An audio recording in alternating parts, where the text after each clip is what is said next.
what's up, everybody? Welcome once again to the Raised by Wolves podcast.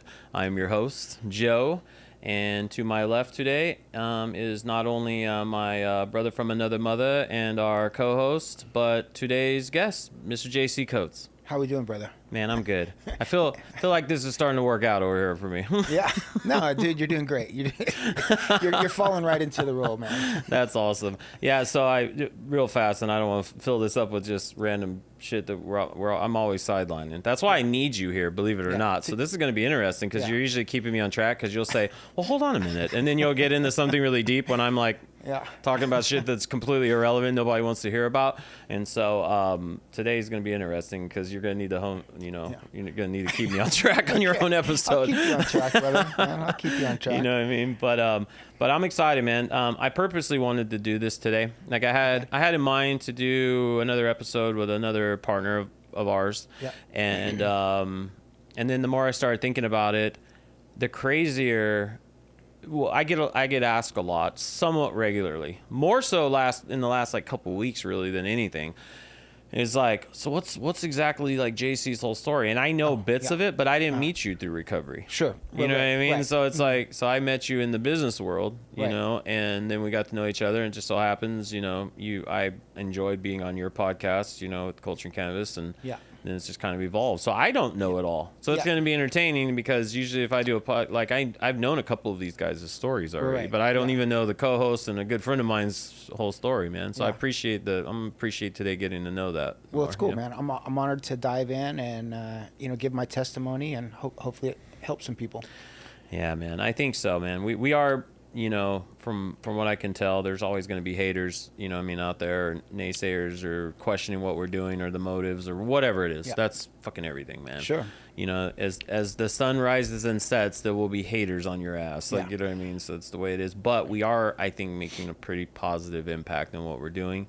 And obviously, you're along for the ride, and that's cool, man. You know what I mean? So to get it out of the way, because we just ran some statistics, and they said that about 65% of the watch through rate's about 65% on the average. About 60%, I could be a little off on this, about 60% of the episodes are being watched less than 65% of the time, which means there's still a large amount of our watchers or viewers that are watching the whole thing, but there is a lot of people that are watching 65% because maybe we run a little over. Last episode was hour and 40 minutes because we just freestyled. The one that you didn't make it to, the one that it was me, Jimmy, and Ian. And so I want to get this out of the way, man. First off, man, it's been a pleasure getting to know you as a friend, someone that's, sober, someone that is, that is along for the ride. And I try to keep my circle personally so fucking small because of multiple reasons. So again, I appreciate you being here, but I also appreciate what you've been doing to contribute to what we're doing. And I get too busy sometimes to tell my friends, whether I've known them 20 years or 2 years or whatever, how much I appreciate them. And I need to get better at that shit, you know what I mean? But I do appreciate you being a friend, you helping with everything from talking with my wife on her episode to just what we're doing, man. I just want you to know that, and I want everybody else to see that before the watch through. I don't want to save it to the end. You know what I mean? I want people to know that up front. You know what I mean? I appreciate it, man. It's cool to be able to do business with you, right? And then also be your friend, right? And then, getting over to these type of projects, right? It's where I always got into cannabis because I wanted to make a positive impact with people, right? It resonated with me. And this goes a little bit deeper into that journey, right? And it's been cool to be able to do that with you. And so I appreciate the opportunities, and I appreciate you too, brother. No problem, man. We're going to dive into this bad boy, man. I didn't really have to go over the questions with you because we almost asked roughly the same shit every episode. Yeah. And some people say that I've had people tell me that the episodes are boring, and I've had some people go, man, it's pretty entertaining, especially when you guys go off on tantrums. You know what I mean? So okay, so I'm just gonna be myself regardless. You know what I mean? Just shoot from the hip. You know what I mean? So to kind of start this, you know, I mean, I met you very briefly. Oddly enough, the person I met you through just texted me a little while ago. You know, Z, you know, she'll maybe watch this, maybe not. But either way, you know, she texted me a little while ago, just coincidentally. And I met you very briefly at a pop-up event. I was going there to, I don't even remember what I was going there for, something. Yeah. And then she said, you need to meet, I think, were you like the general manager there? Or? I was the marketing director. Yeah. And she said, you need to meet JC, you know, and then I just briefly like shook your hand. You were running in the back. And at that point I was getting out of a bad breakup with the partnership that I had out here. So I just assumed everybody in Vegas in the cannabis industry were douchebags anyways. Yeah. And so I was like, later, like, nice to meet you, I'm out. Like I was probably there to pick up money from somebody or something, you know, but you know, a couple of years later, obviously, you know, we met. And then, you know what I mean? Then I found out I was recently sober. And then I found out, I think it was at breakfast, actually, that we were talking about it. And I asked you if you had just stopped drinking like that previous year or something like that. And so we kind of started talking about that. And then that's when it kind of dawned on me, oh, shit, like, JC's a cool guy and he's also sober, you know? Yeah. I would consider what we do, obviously, California sober, because we do incorporate cannabis with things. And, you know, I guess we have to rename what we're doing, like Sober Curious, you know, per the powers that be, because we do, you know, we are advocates of cannabis being used, you know, with what we're doing, you know what I mean, and different things. But I mean, sober is a word that's, it's very direct in the definition, right? Yeah.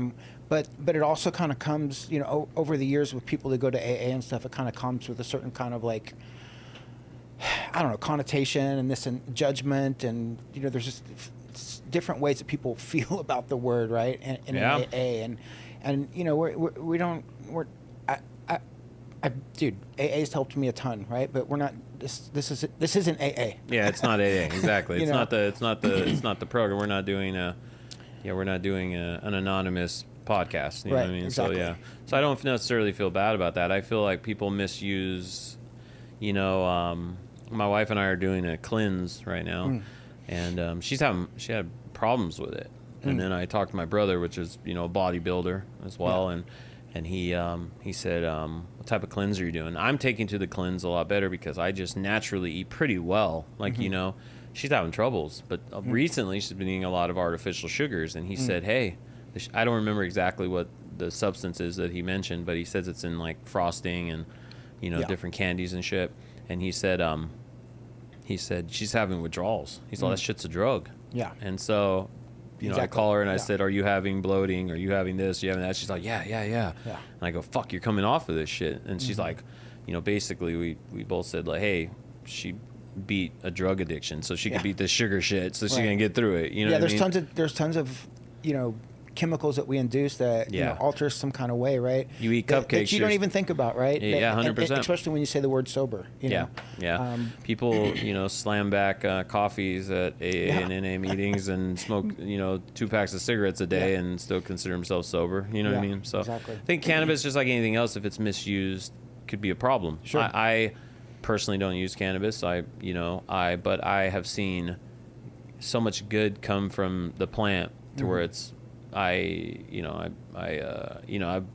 made me emotional, like with people that are getting better from serious illnesses because of cannabis. So it's hard for me to preach not using cannabis in those circumstances. Yeah. You know what I mean? Because, you know, these are people that, you know, I have a buddy of mine that'll be on this podcast soon that, you know, he has MS, and if it wasn't for nothing is different than what he's done. He's done nothing different other than incorporate cannabis oils into his regimen.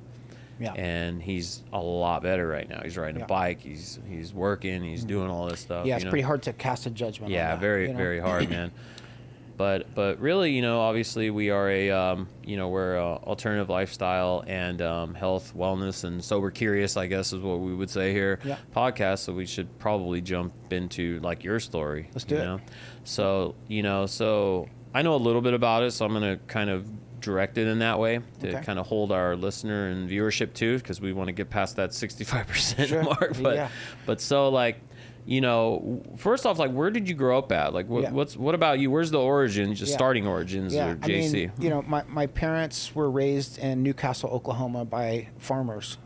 They had to, you know, milk the cows and, you know, get the chickens before they went to school and all that. And, you know, that's where I was born, in Oklahoma City, to a set of parents that were, you know, country folks in Oklahoma. And so I grew up in Oklahoma City. My parents were divorced when I was like 4. Then they both remarried, and they stayed remarried to the same people till today. But yeah, that's how I grew up. I grew up in Oklahoma City, basically normal kind of kid. There was some like family trauma, but not a lot, right? But if you want me to get right into it, like. My parents were sober in AA. My stepdad got sober in AA. Okay. And they went to AA meetings. And, you know, this was 30 years ago or whatever. And, you know, I got caught drinking beer when I was 13. And I had never even smoked pot, just to put it in context. Like, literally just experimenting with drinking beer on the weekends with my friends. I understand 13 years old is pretty young or whatever, but that was what we were doing. And I got caught, and they put me in a treatment center. And that's what kind of started my crazy relationship with mind-altering chemicals. Okay. So walk me through just a little bit about, well, was it just random friends in the neighborhood that just happened to have some beers they were stealing from their parents or something like that? Absolutely, yeah. And were you drinking all the time, or was this more of like a casual kind of like, hey, I got a beer kind of? No, it was like I really liked it. I actually really enjoyed it. It was I have a really weird kind of strange story, but it was like the first time I drank, it was tequila, and we got like deathly sick. But when I woke up the next day. I mean, I had like this shirt that I had puked on, and there was like puke stains on it. This is going to sound really crazy, but I saved that shirt because that experience for some reason was like, it was like I held it as a special type of thing, right? There was something about that mind-altering chemical experience that I had that first time, even though it was horrendous. Yeah. It was a cool experience. That's something I was like, wow, this is something that's pretty cool. And so I think there was always something there that was made it, you know, gave me a tendency, right, to be an addictive type. You caught the ism early. Right off, you know. Okay, yeah, so you're 13, you're in Oklahoma, you're around farms, and your buddy's got some beers, and so how long after you had started kind of experimenting with drinking beers and tequila and all of that stuff, did your parents catch you? It was pretty quick, like right off the bat. Because you were coming home like inebriated at 13, or? Yeah, but basically, I think I would sneak out at night. I would sneak out my bedroom window, and it would like, you know, I was never slick. You know, I would like leave, I would like track mud in the house and stuff like that. I think that I had some beer in the trunk of the car, and they found it. But what happened was they put me in treatment center when I was 13. And it was a 30-day treatment center. And was the other kids in there, or was it just? It was an adolescent program, yeah. Okay. So there was like, it wasn't an adult program yet. I went to a bunch of those too, but it was really weird experience for me because it was like, it was like, I don't know. It's almost like my stepdad wanted me in there, and all their like AA friends were telling them that that's what they need to do with me, right? And then they were telling me that I had a disease and all this stuff from that time on. And I always had a problem with that. And it started, just to really walk you through this really quickly for the viewers, like this, for me, it started a cycle of me in and out of treatment centers from the time I was 13 to the time I was 19 years old. Was around, so you were still in school? I was in school, but I didn't graduate high school because of this whole experience. I ended up getting a GED. My last full year of high school was 9th grade. And so I did a GED when I was supposed to be in high school at an alternative school that I was able to go through from another rehab that I was in. Okay. So you go to your first treatment center at 13, and then you get out. When you were in that treatment center, did you think while you were there that, hey, I'm just fucking going through the motions? Like, I'm going to drink. I want to drink beer still. I want to drink alcohol when I leave. I was really young. So I don't know, like, I was really immature. I don't want to say immature, but like underdeveloped with the way that I was thinking at that time. 13. So I wasn't like really planning and scheming. Honestly, I just felt like, why am I here? Right? I can't believe that I'm here. And, there's other types of kids that definitely probably needed help in some kind of way that were there. And I was like, differentiating myself from those kids. Were there some kids in there that was like on like some suicidal and had like some definitely mental ill problems, right? And even like the counselors didn't even believe that I'd never smoked pot before. And but yeah, I went through that whole process. They have it's a 30-day treatment center thing. You have to go through their program, and the last week the parents come. It's like this whole intervention and all this stuff. And then I would get out, and then I would just start drinking and smoking pot again. When I got out, then I started smoking pot. Yeah. And then it was like I wouldn't be out. That first time I was out for maybe 6 months, and I got caught drinking beer and smoking pot again, and then they threw me back.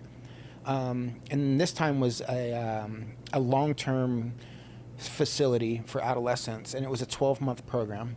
And I was in there for about 6 months until I ran away. And so I ran away out of there.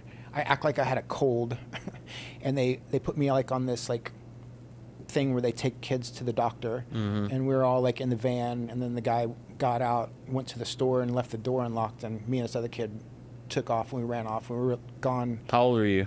Like 15. Okay. Did you have a plan, or was it just no plan? I just wanted to get away. Yeah.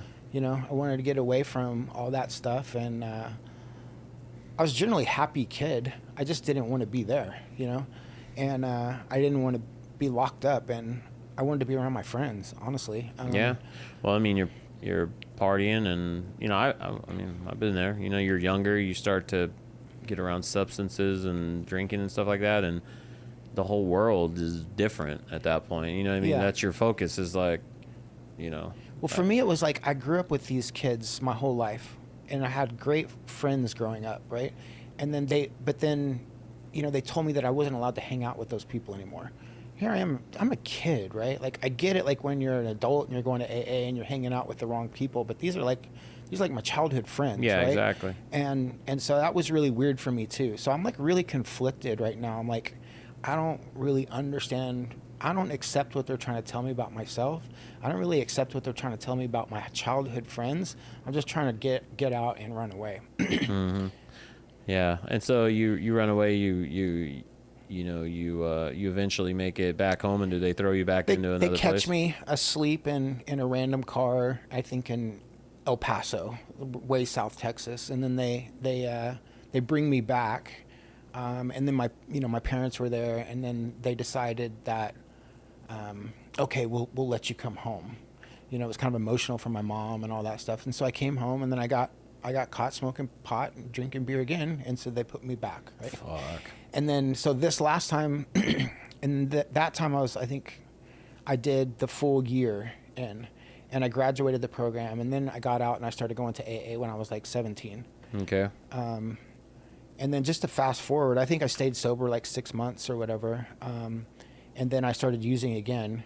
And then they sent me back. And this time they sent me back to an adult facility when I was 17. Okay. And this facility was like, they had so many beds that were paid beds, and they had so many beds that were indigent client beds, and then they had so many beds that were DOC beds, Department of Corrections. Mm-hmm. And so somehow I was like an indigent client bed. And so my first day I'm in there at 17, I have 2 roommates, and one of them is a guy from Department of Corrections there on a parole stipulation that he has to finish this program so he can get out of prison, right? Yeah. And then my other roommate was a gay guy, bless his heart, and he had, when they check you in, they do HIV tests, and he had just learned he had HIV. And so this is what I was exposed to when I was 17, right? And, I'm really just a kid that's like getting in trouble at home and getting sent away to these facilities based on like the network that my parents had that were like from these AA people, right? So during this time, I'm that's really, their circle of influence. Yes. So they only knew that. They were like, he's fucking using. Yeah, send him there. You know? Yeah, and so I'm developing a really like hatred for AA. Yeah, because that's interesting. I obviously didn't know that part of your story, you know, and so you know, there's obviously wow, there's a lot. I won't dive too deep into that, but there's a lot to unpeel there. You know what I mean? Yeah. Because that's completely different than my upbringing. You know what I mean? Yeah. I don't think my mom even gave a shit if I would have been doing any of that. Well, I know she didn't, because she just would do it with me if I smoked weed or drank, you know. But so you get out of there, you're basically an adult at this point. You've got your GED at this point. And so at some point, obviously, you got a job and you start being a adult. Well, I finished that last adult facility. It was a 12-month facility, and then they had a halfway program afterwards. And so I finished the 12 thing, and then I moved into these like apartments. It was like a sober. Wait, so you're 18 years old going into a halfway house? Yeah. It was like a sober living halfway house type thing. And pretty bad. Yeah, it was really bad. Really fucked up. Really fucked up. And that's where I learned about shooting up. And that's where I learned about doing hard drugs. And I learned how to do dope from being in rehab. That's why you're not even close to the first person that's told me that. Like, you know what I mean? Yeah. They didn't even know the difference between crack or regular cocaine, or just until they were in treatment. You know what I mean? And so I mean, you got thrown, no pun intended, to the wolves. You know? I did. Yeah. You know. And I got out and I started shooting meth with the kid that I knew. You started shooting meth. The first time I ever did meth, I never even did a line of cocaine in my life, but this kid was in there for shooting meth, and we became friends in there. And when we got out, we started hanging out, and then we started shooting up. So you're 18. Are you working at this point? No, not really. No, you're just fucking off and shooting meth. Yeah.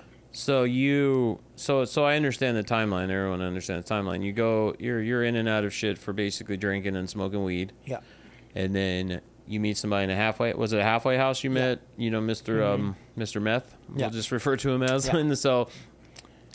And so you've never really done any hard drugs at this point, and then you go straight to shooting meth. Yes. Yeah. Okay. So I'm really learning a lot about my friend JC now in this past, So I thought that it got real crazy real quick. I just kind of had this attitude, like, I can just remember saying things to myself like, I'm just down for anything, and I was willing to do anything, And when I say that, it's like, were you picked on as a kid? I know that's a dumb question, but as a younger kid, were you bullied at all? No, not really. Okay. Not really.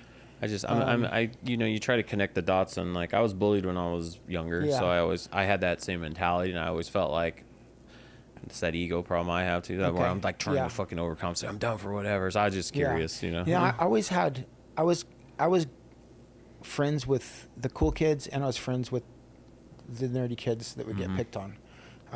But yeah, I would just I had this kind of like naive mental mentality that, I was down to do anything, and I didn't understand the implications of what certain things. Did you understand how bad meth was when you started doing that? Not really, no.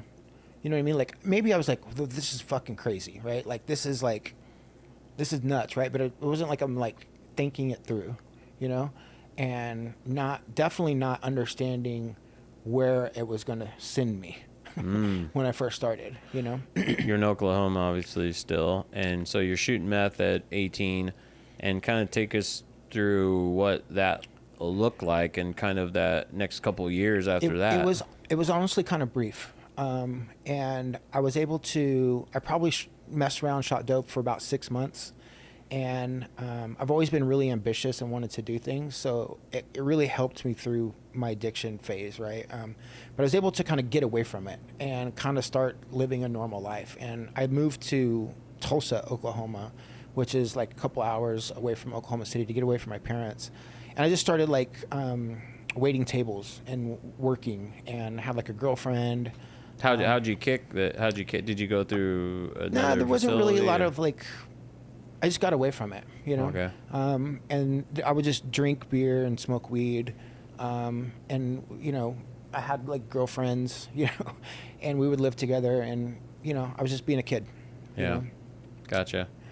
Got you. And so you're waiting tables and stuff like that. You're in Tulsa, like, you know, you're smoking weed, you're drinking, and then kind of what'd your life look like around that point, like, you know? So I was like, I ended up becoming a bartender, and I understood that I made pretty good money as a bartender. So I was like, you know, this is cool, you know. So I just started to do that, and then I started to. I always loved music growing up, and I used to try to be like a break dancer, but that was just like my love for music and stuff, and it led me to be like a DJ. And so I started to teach myself how to be a DJ on the 12 Techniques 1200s and the records, and I became obsessed with that, and it was like kind of like my first kind of like this activity that I could participate in and excel in, right? Mm-hmm. It's like if I could scratch with my right hand and scratch with my left, and if I could beat juggle, and if I could, you know, get better at this stuff, right? Then I could like become somebody, right? And I started to like kind of attach my identity to being a DJ. Okay. And that's when I started to do events, and I started doing rave events. And taking ecstasy in like 1998. And that was kind of like the end of the rave heyday, if you will. Yeah. But I was proud to say that I caught the last 2 years of the 90s, right? Yeah. And so I started booking DJs, and like I said, in 1998. And we did some really big shows. And I had like this run for like 5 years from, I guess I was like 18 to 24 of doing some pretty big raves, and we would sell around 500 to 1,000 tickets. They were like $25 tickets, and then I didn't work, and that's what I was doing full time. That's what you're doing, yeah. And of course, it was the rave scene. I was doing tons of cocaine, tons of ecstasy. Where was that all introduced? Just random people hey, you want to do at the raves? Try this, try that. You know, at the raves, I started doing the ecstasy and experienced some of the best highs, the best feelings around music that I'd ever experienced, right? And I thought that, you know, I found some identity in the rave community, right? People like the plur, right? Like people accepted each other, and it was like I found my place there, and I was excelling. I was becoming a better DJ. I was doing some of the biggest events out there, but I was also doing the drugs. And it was really interesting because, like, if I was throwing the rave, I wouldn't do any drugs, right? But I would sell the drugs, because I was trying to be like a successful like person, right? You're trying to be that guy. I was trying to be the best rave DJ club promoter in the country. That was my dream, right? And so I had like this separation of like, I knew I could eat 10 pills of ecstasy at home and fucking, you know, rave out at home and get crazy. But if I was going to, you know, produce my own show, I would stay sober.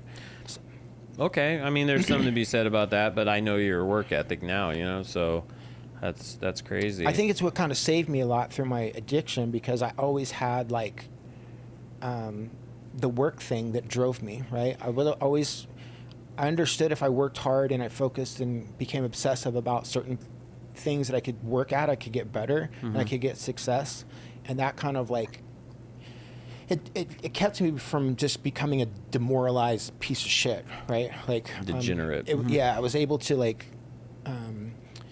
you know, try to become better in certain areas, you know. That's cool. So, you know, you did, like you alluded to. I had nothing against it because I like electronic music. I like EDM and stuff like that. Like I've kind of gotten more into it the older I've gotten, actually. Like especially like lo-fi and stuff like that, like the electric lo-fi. I don't even know if that counts. It made me sound like a poser because I don't really know about that shit. Yeah.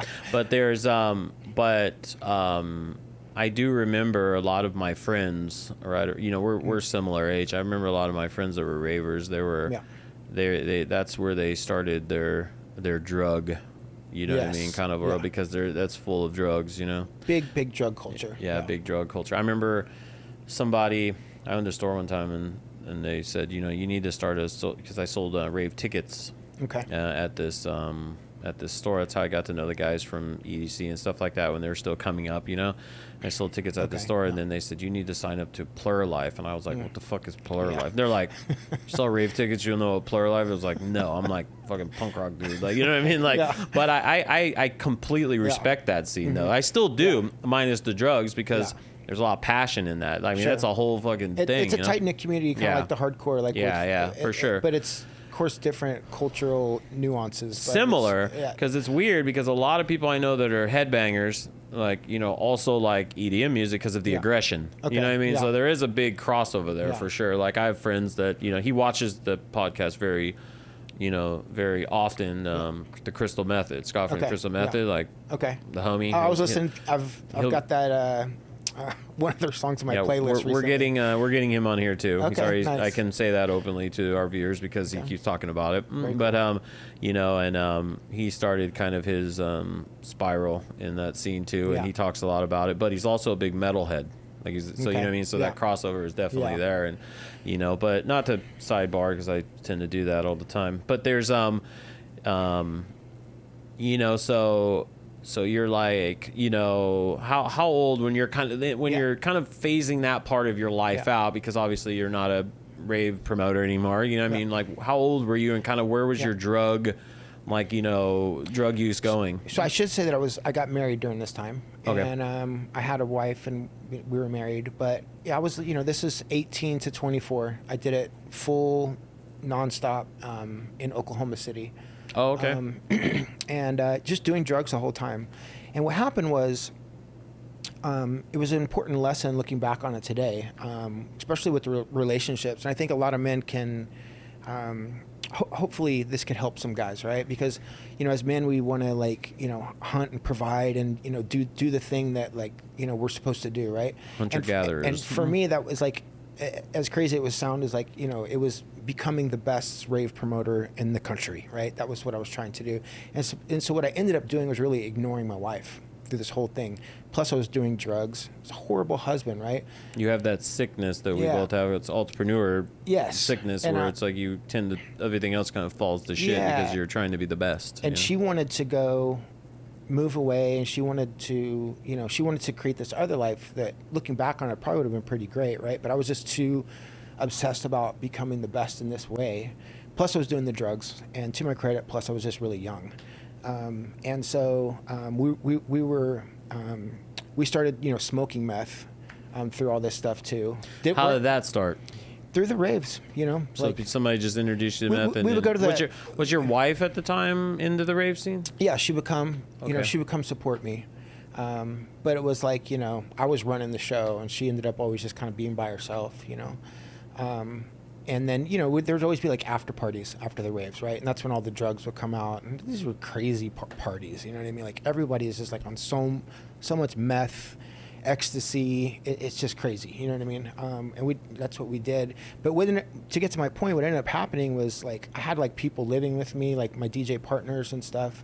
And one of them was like basically my best friend. And, you know, I actually was gone all the time, and I was doing like, you know, just doing like, I don't know what the fuck I was doing, right? But I wasn't hanging out at home, and I wasn't giving my wife attention, right? And my roommate, who was my best friend, started having an affair with my wife, and and like that was just like, and when I found out about that's like the ultimate. It's the ultimate, dude. It's the ultimate, right? Like, and especially as a man, right? Like, and a woman too, for God's sake. It's like, it's just the ultimate, like, you question everything about yourself. You know what I mean? At least I did, right? Like, how, you know, why'd your friend do that? Right, why'd your wife do that? Like, what's going on? Am I not good enough? All this stuff. And I ended up divorcing her right away. And then it was kind of like a fucking tailspin. And then I remembered what it felt like to shoot meth when I was young, and then I started shooting meth again. And then it got really bad, and I met a new girl, and she was a dancer, and she was 19, and probably not like a ballerina dancer. Not like a ballerina dancer. Okay. Yeah, the kind where you take your clothes off. And at the time, I was a DJ at the main nightclub, and I was doing my rave events, and I had my new girlfriend that was a stripper, and I thought, oh, this is perfect. 2 peas in a pod. You know what I mean? Was she also doing meth? Yeah. And then, I introduced her to meth. What a piece of shit, right? And so we started doing meth together, and it was just fucking crazy, dude. And what ended up happening was we were just kind of like, she was a stripper, I was a DJ at a nightclub, and I was doing my events, and we did that for about 6 months to a year. And I still, even though I was doing all that stuff, I still had a lot of ambition. I still wanted to be the best event promoter in the country. That's what I always tell myself. And so she had this great idea, like, let's move to Vegas. Oh. Yeah. And so I'm 24 years old at this time, and I literally had, like, you know, lost everything, lost my wife. You know, money was running out. You know, the raves were kind of fizzling out, and so we literally did meth for 10 days straight, no sleep. I had $500. We packed up our U-Haul and we drove out to Vegas with no plans, and we were going to figure it out. And that's how I got to Vegas. That's wild. When I was a kid, again, not the sidebar, you just took me back to a place, very similar drug-induced decision that myself and my brother were kind of wrapped into. My stepdad and my mom decided to do the same shit. Ran out of money, ran out of relationships, ran out of everything, and decided, like, let's pack up the trailer, pack up a trailer that is stolen, put it on the back of a car, and then drive to Vegas with absolutely no fucking plans, and sleep in the car until my mom finds a job.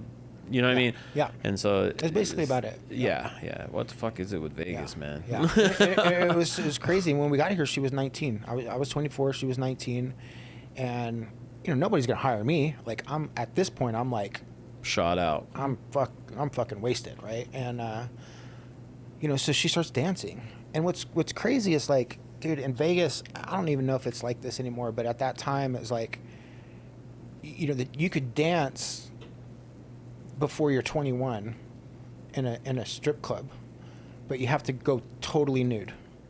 Those are the rules. And so I'm like, at this time, like, this is what kind of a piece of shit I am. I'm like letting my girlfriend, you know, dance in a full nude club so we can make money to pay our rent and shoot dope. It was fucking nuts. And so was that the weeklies? I remember we were living in weeklies. Yeah, we were living in weeklies for a while, and then, you know, she made pretty good money, and then we got out and started renting houses and stuff. But so that lasted for about 2 years straight, where it was like, you know, 4 days out of the 7 days we're shooting meth, and the other 3 days we're sleeping, you know. And it was like that for you know, 2 to 3 years. You're still not working? No, definitely not working. Yeah, and and so we did that, and it was like so bad. Like, I mean, I could get graphic. Like, one time it was like, do it, or fucking, we're already way past the 21 and over shit going on this podcast. So it was like, I mean, we're living in Aliante back when that community first started. It's a pretty nice house, and and we're just, like, you know, shooting dope, and, you know, we let our electric bill go out, and we have like extension cords that I've run to, like, the next door neighbor's house that was empty, and we're using their power. And I'm like, I think I had been up for, like, I don't know, like a week or something like that. And I was getting like these, like, infections on me, and I have these scars on me still today. There's one right here. And I started getting, like, they started on my arm, and then they started kind of, like, going down, like, my whole body. And at one point I was, like, in the kitchen, and I had, like, a knife, and I was trying to like cut this bump sore out of my arm, right? And I just kind of, like, had this moment of clarity. I was like, what the fuck are you doing? You know? And it was like, I put it down, and I went decided to go to the doctor, and I had like this severe, like, staph infection. Oh, it was yeah, about to kill me. Yeah, moving through the body. It was moving through my body. It was blood. legit, like, going all down one side of my body. It would have hit your heart eventually and killed you. It would have killed me, 100%. You know, I'm legit, like, shooting up with, like, dirty water and stuff. It's like, it's fucking nuts, dude. To look back, like, you know, where I am now, to look back on that. You know, some people, like, look at me and they're like, they would have no fucking clue, right? But through that process, the come down from meth, unlike your wife, super painful for me. And it was like my back would hurt, and it was just like just agonizing pain the next day. And we found pain pills, right? And that's why I started taking opiates to help me get through my come down of meth. Were they prescribed opiates through a program or anything, or? Yeah. So I had hurt my back, and we would go to this doctor. At this time, there was like a bunch of doctors that were really liberal in Vegas giving out pills. And what so they call pill mills, I think is what they're called, right? And we got Rocosets. And Rocosets are the blue 15 milligram. Perks, right? Percocet, Rocosets. It's like oxycodone, but they don't have the time release in it. So it hits you right away. And they make the 15s and the 30s, and I think they even make a bigger one. But that doctor would give us, 30-day supply, and then she would get one, I would get one, and then, then we started to get physically addicted to them, and then we would go through the whole script in 2 weeks, and then we'd have to start buying them on the street. At any time during this whole thing, let's just say just anywhere, as your adult life, did you ever think to yourself that, like, this shit's gonna kill me, like, this is not how I should be living? Yes. Or was it more of just still that, like, I can just do whatever, I'm down with whatever? No, it would be like, at this time I'm like 27, right, 28, and I can remember like driving around in my car, being up for 2 days, and just like, looking at myself in the rearview mirror and being like, just like, what are you doing, bro? Like, what are you doing? Like, you're shooting meth, you're up for 2 days, you say you want to be the best at this and that or whatever you want to do, but like, what you can't even be the best junkie. This ain't it. Yeah. You know what I mean? That's fucking crazy, man. But that's when that's when the love for opiates kind of kicked in. And I even had like that feeling that I described with the alcohol in the first time. I kind of would have that with I did have that with the opiates, when I would crush them and I would snort them.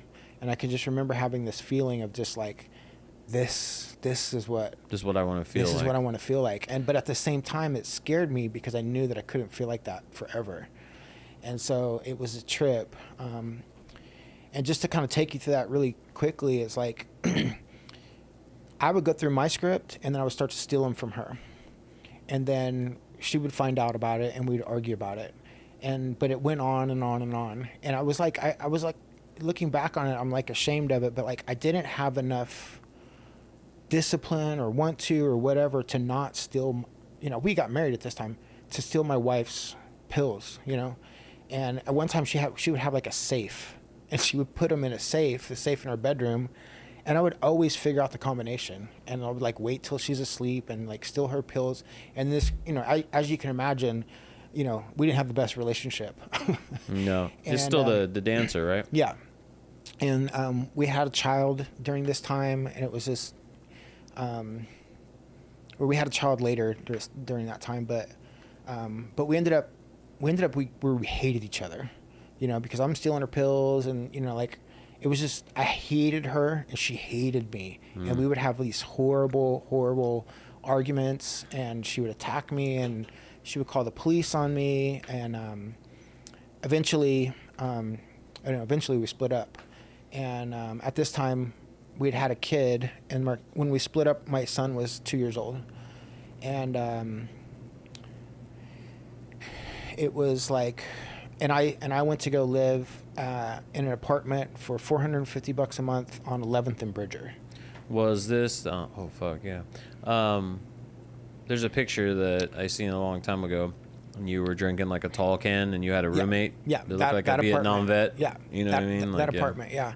And so that guy was just a. And just for the viewers to know, 11th and Bridger. Yeah. So Google the Bridger Inn in Vegas. Because I've, you know what I mean? There's the Bridger Inn is the beginning of Bridger right there, but that whole street Bridger all the way down is just pretty much fucked up. It's horrible. Minus maybe the Golden Nugget, but even that side of the Golden Nugget's not good. Yeah. I had met, and at that time I had gotten a bartending job, I think at the Gold Spike, and I was working graveyard shift, and I would walk. Is that the bartender program you said that they would? No, that was a dice dealer. Oh, thing. Dice dealer. Okay. But I did that to get but that's another story. But I was walking back and forth, and I would always see this old man behind this dumpster on my way home. And on the way there, I would see him, and he'd be sitting there asking people for money. And on the way home, I would see him, he'd be asleep behind that same dumpster. That's the guy? Yeah, that's the guy. And, I would say hello to him every time I would walk to work. And, he got to know my name. I got to know his name. One time it was really cold, and I was just like, yo, do you want to come sleep over? And it turned out just to kind of like frame up the kind of person I was. It was like, he got a Social Security check.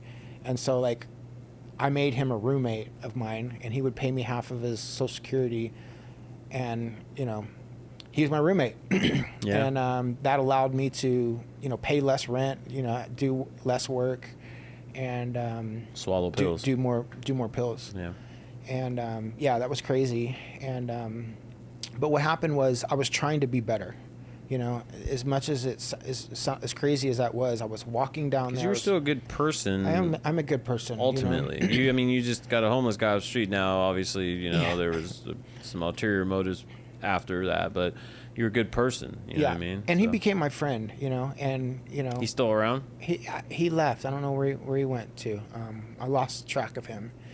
But during this time, I was trying to get better, and I wanted to get my son, and because he was with his mom and she was still not doing the right thing, and I was trying to get off the pills, and I was trying to get better. And did you ever switch over to heroin at all? I did heroin a couple times, but what I ended up doing was finding out about the methadone program, and I heard that you could, because the problem with pills is you get sick, and so I would snort 4 15 milligram Rockettes, and 3 hours later I'm dope sick, right? And those things ain't cheap, right? And so it was just this constant cycle of being sick and not sick. It's just like I'm not trying to get high. I'm just not trying to be sick so I can go to work and try to be somebody, right? And just try to dig myself out of this hole that I've created. And but what I found out is I found out about like methadone, and I heard that you could take the methadone in the morning, and it doesn't give you dope sick. You don't get sick for 24 hours later. And so I went to the methadone clinic on Maryland and Twain, called the Adelson Clinic. It's actually still there, owned by Sheldon Adelson's mother, or wife, excuse me. Look up who Sheldon Adelson is. And I started to go there, and I went there, and I got off the pills. I got off everything, really. I kind of really cut down my drinking, and I was just doing methadone. And I started working at the nightclubs, and I kind of got back on track with my dream of trying to become a club promoter, or a concert promoter. Right? Yeah. And so what year is this? Just for this was reference. 2008 is when I kind of got onto the methadone program. Okay. And when I started working for the nightclubs, it was in 2009. Okay. All right. Yeah. So you're out here in Vegas. You're on methadone. Mm-hmm. You know what I mean? And I know the stories about you would take the bus. For a while. To go methadone every day before you went to work. Yeah. And stuff. Obviously, you worked nights. I'm assuming. Well, you work daytime and nighttime. Oh, okay. Yes. Yeah. Because promoter, you're kind of. You promote during the day, and then you meet your guests at night. Let the guest in and whatnot. So how long were you on methadone for? I was on methadone for 5 years. Okay. And it kind of straightened me out a little bit, and I was able to get my son. Okay. And I got... He's been with you ever since, right? He's been with me ever since, yeah. And so I got my son when he was 3 years old, and his mother came to stay with me. We got in a big argument. She pulled a knife on me, and it was terrible, and she ended up going to jail. I'm ashamed of that story, but that's how it went down. And when she got out of jail, she went back to Oklahoma, and we've really never seen her since. And from that day on, I had became a full-time single parent. In that apartment on 11th and Bridger, going to the methadone clinic, working at the nightclubs by myself. No money, no car, no family.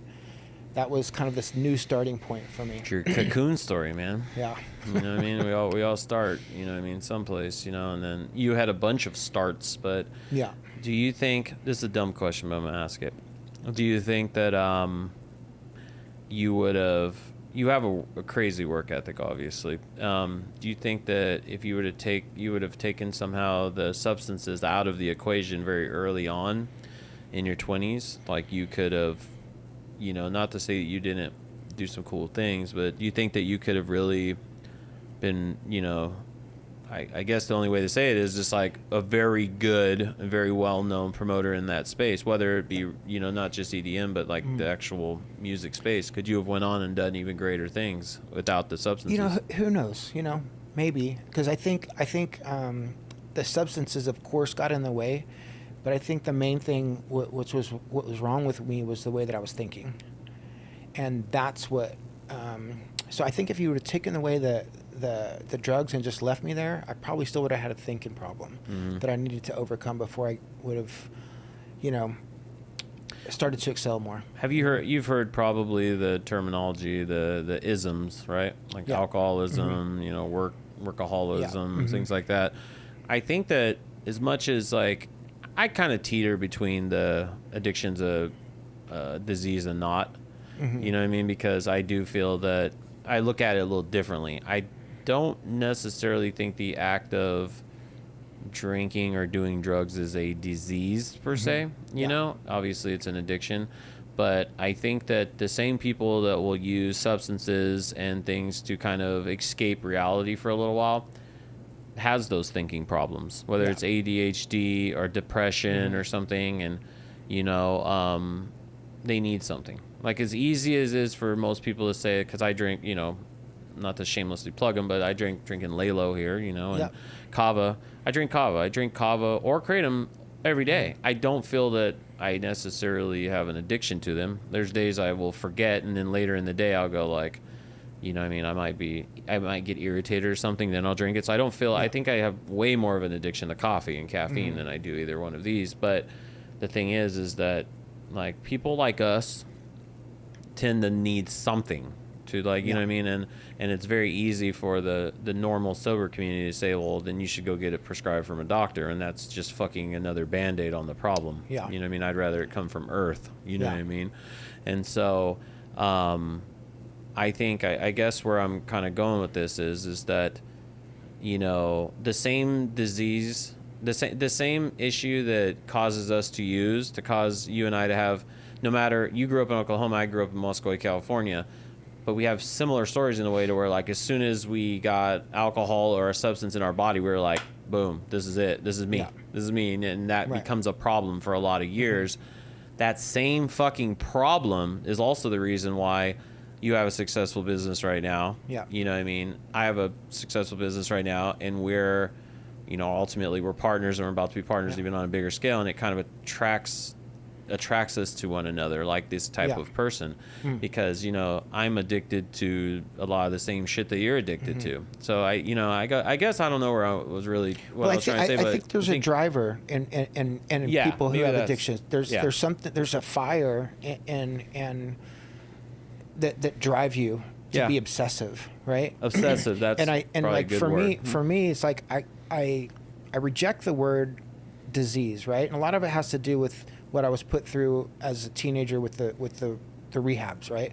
I really have a problem with that culture, the old rehab culture, and the way that they think and all that stuff. But like for me, where I kind of ended up with it is being obsessive, right? And having a misguided obsession when I was younger, right? Because I say misguided because I didn't really understand the full implications, like I mentioned. But once I get older, now I understand that I am an obsessive person, and I can be more intentional about what I get obsessive about, right? And I can still kind of like enjoy things on an obsessive level, like working out or business, or, you know, but more positive things, right? And I think just that switch in thinking, right,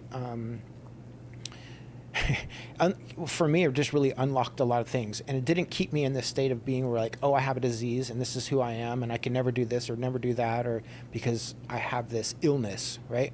I think I just had a lot of learning to do about the way that I think, and I've gotten a lot better Nice. at it, and it's created a whole different life. You've redirected your, your obsession, or as some people would call it, the disease. You've redirected it. Yeah. Now you're just obsessed with things, and so you're on methadone. And what kind of helped you get off methadone? So, well, I thought that I had to be on methadone for the rest of my life. And that's what the doctors and the nurses told me.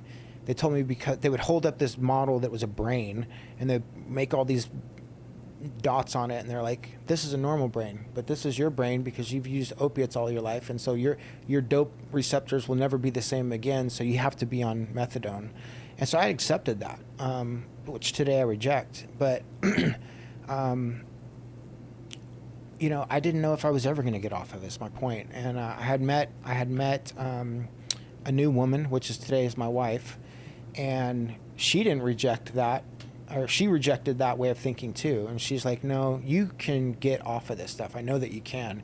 And bless her heart, she didn't even really understand it or anything like that. She's not really, an alcoholic addict, like me, but she just felt like it wasn't my truth. Mm-hmm. And she gave me enough confidence to go through the withdrawal process. And I just made a decision and did it, right? And I went to the clinic, and I told them that I wanted to get off the methadone. And the first thing they do is like, well, we can't do that. You have to go see the doctor. So they schedule a doctor appointment, and then the doctor, I saw the doctor, and he very sternly tried to explain to me that it wasn't a good idea, and I needed to be on methadone for my life.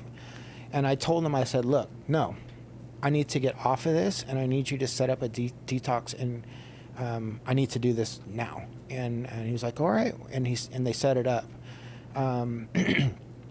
It's amazing, it's amazing thinking back on that. But what they did is they put me, because the methadone is in this big jug, and it's hooked up to like this electronic measuring thing, because everybody that takes it gets a different amount, right? And so they're able to type in exactly how much you take. And so for me, I was on 90 milligrams a day, and so they ended up titrating me down 1 milligram a day. And so, how long did that take? Or I think it was a week, 1 milligram a week. So it took like about a year. A little over a year and a quarter, I think, until I was finally down to 1 milligram a day. And then when that happened, I just stopped going, and I just never went to the methadone clinic again. I did have withdrawals still, and they still lasted for about 120 days. This is when my love affair for cannabis came back into play, because cannabis was really there for me during those withdrawal symptoms, helped me sleep. During the kick. Yeah, during the kick, the cannabis really helped it to where, like, I would get the cravings, and I could go get the pills, right? I even knew where to buy the methadone off the street. When the withdrawals are so bad, that's what you want to go do, right? But instead, I would smoke the cannabis. And that would help me. That helped me get through it. Mm-hmm. And Leilani, my wife, gave me the confidence to be able to do that. It's good woman. For sure. I mean, obviously I know her. She's a good woman. Yeah. Our wives compliment us. You know what I mean? Like, it's crazy how that works. But I mean, so now, obviously, minus the, like you said, the love affair you have with cannabis. Like, how long have you been? You were still drinking, obviously, up until a few years ago. I don't like a sobriety date. Yeah. I don't keep a sobriety date. I don't. And I a lot of people, that might hit some people the wrong way. You know what I mean? But for me, like, your truth is your truth. I just don't. And for me, it's like I don't even really call myself sober. But what I do say is I've overcome some really major addiction issues in my life, right? Yeah. And I'll take it further. Like like we have a cannabis business that's one of the hardest industries in the world, right? Yeah. And we're really pretty successful. And I don't say that to brag, right? But just to press upon you that it's possible to overcome addiction and turn your life around, and you can create some really amazing things for yourself. Yeah. But I think it's been almost around 8 years. 8 years, something like that. You know, and then a few years from booze, obviously, because you know I've known you for a little bit over 2 years now, I think. Yeah. You know, and you know, I remember that. I think that breakfast that we went to, that place off of I don't know, DI or something like that. We went to breakfast over by Hardin. There's that place over there, and I think you had said that was around February or something, and I remember you had said you had just stopped like drinking like a couple months before that or something. And so, man, well, that's a cool, very straight to the point story. It is, you know, if I was to take anything away from this story, like hopefully everybody else does, is that, you know, well, first off, everyone's story is different. Yeah. You know, you grew up, you know, in what I would think that you would consider like a pretty normal household, but you know what I mean? Drugs, alcohol, it doesn't discriminate. No. Like, you know what I mean? It's here to do one thing, to quote, you know, buddy Tommy Vex, you know, because you'll probably watch this and know that where it came from, is that it's here to do one thing. It's here to destroy your life. Yeah. You know what I mean? And sometimes it'll do it slow. Sometimes it'll do it very quickly, depending on, you know, I lost a sister from addiction. I've lost multiple friends from addiction. Doesn't discriminate. But, you know, as long as you're able to wake up the next morning, you know what I mean, there's hope. And there's people to reach out to, whether they support cannabis use, whether they don't support cannabis use, whether they think they're sober, whether they think they're California sober, whether these people are sober at all, technically, is that there are people that you can reach out to, you know, i.e. us, you know, and other groups, you know, and there are substances that, you know, can help you titrate off of things like kava, like kratom. I mean, you don't anymore. I don't think you don't anymore, but you were using kratom to get help at one point. I think. Tried it, in the past, and so, you know, and if used responsibly, it's good. You know what I mean? Things like that are good. These are things that come from the earth. So it's gonna, you know, it's gonna be a pretty deep argument with me to tell me that these things aren't, you know, there to help just as much as, you know, hinder, just like anything else. But, you know, I appreciate your story, man. Like, honestly, I appreciate you being here. Like I said earlier, it's a crazy story. I learned some shit. I didn't know to the extent. I at one point thought that maybe you had just not that it's a small thing. I thought maybe you were like as we call them, like pill head that got off of pills. I didn't know the extent that you were shooting dope, like, you know, or you're shooting meth at such an early age. You know, it's like it's just crazy, man. You know what I mean? Obviously you've had a major transformation, like both health wise too. You know what I mean? And I don't know, man. I just appreciate you being my friend. I appreciate you doing this episode and continuing to do this with me, man. And I think we're going to do some great things together and help a lot of people, man. So I appreciate you being here. Seriously. Thank you, brother. I appreciate it, man. And is there anything, any type of, before we sign off, like any type of positive message or anything you want to say to anybody that, you know, we might even just pull out and use it in a short or something and maybe go viral? I don't know. I don't know. You know, like for me, like it's possible, right? If it's possible for me, it's possible for you guys. I you know, like there's this space and time that exists in between change. And that space in between living your old way and becoming your new way is the most scary space that there is. And that's what keeps people from getting from here to here, is that they're scared of this place in the middle. And if I could just give you anything, any kind of message that just it's okay to go through this place. It's not nearly as hard as you think it is, and the worst part of it really is all in your mind. But once you're able to kind of go through this space in between, from going from, you know, addicted to non-addicted, you can literally learn to go through that space with all kinds of areas of your life, and it extraordinarily, you know, change your life for the better. Yeah. Absolutely, man. I think that's a really good message, and that's something that people should drive home with, you know, for sure. Well, man, I appreciate you. I guess we're running out of time here, and you know, if you know, I end every episode the same. You know, is if you or somebody you know is struggling with any type of addiction and you just don't know who to reach out to, you know, please reach out to us. Since starting this podcast, we've probably sent, I don't know, 50 people to different, different organizations. We've helped somebody recently, a family member, because of my wife's episode. We helped a family member get into treatment, and I haven't heard anything else other than she's still in treatment, and that was someone that they were really rooting for. So the podcast kind of helped push that over the edge a little bit. And we're talking to a lot of people, a lot of organizations that are interested in kind of piggybacking on top of what we're doing to kind of help bring awareness to whether it's the sober curious community.